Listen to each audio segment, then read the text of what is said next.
The intermediate value theorem is an extremely important theorem, and it's actually something that feels absolutely obvious. Its proof is a bit complicated. We're not going to worry about the proof, but I want us to understand what it says. And I must tell you, this is one of my favorite theorems. So, the idea behind the intermediate value theorem is that a function that is continuous on an interval has no gaps, and therefore it cannot skip over values.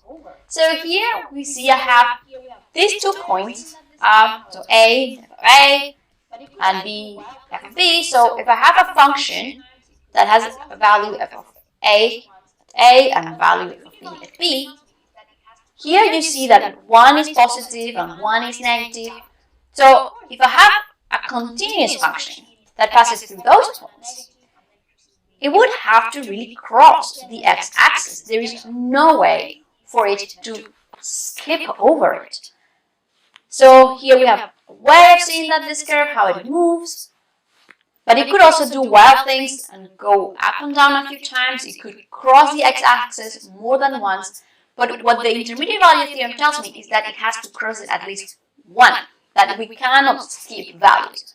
Of course, we could also see instead of a positive and a negative and then crossing the x-axis, we can just make it a bit more general. And this is the statement of the intermediate value theorem, that if I have a function f that is continuous on an interval, a closed interval, and k is any number between f of A and f of B, then there exists at least one number c between A and B such that f of c is equal to k. This is one of those theorems that is an existential theorem. It tells me that it exists, but it doesn't tell me what that c is. It doesn't even tell me how to find it. It just tells me that, okay, I guarantee you that c exists. Believe me, I cannot tell you more than that. Okay, so how can we use it in real-life applications?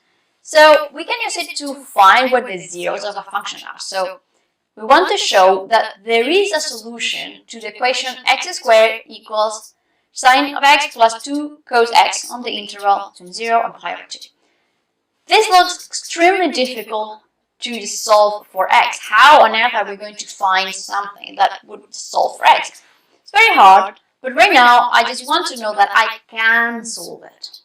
Well, we're going to define a function, an auxiliary function, f of x, that is going to be sine x plus 2 cos x minus x squared. So you see, f of c is equal to 0 if and only if x equals to c is a solution of this equation. So we just need to find a value of c such that f of c is equal to 0. Okay.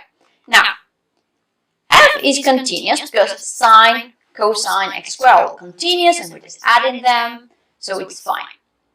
Now, f of 0 is 2, which is positive. And f of pi over 2, well, what is this? This is sine of pi over 2, which is 1.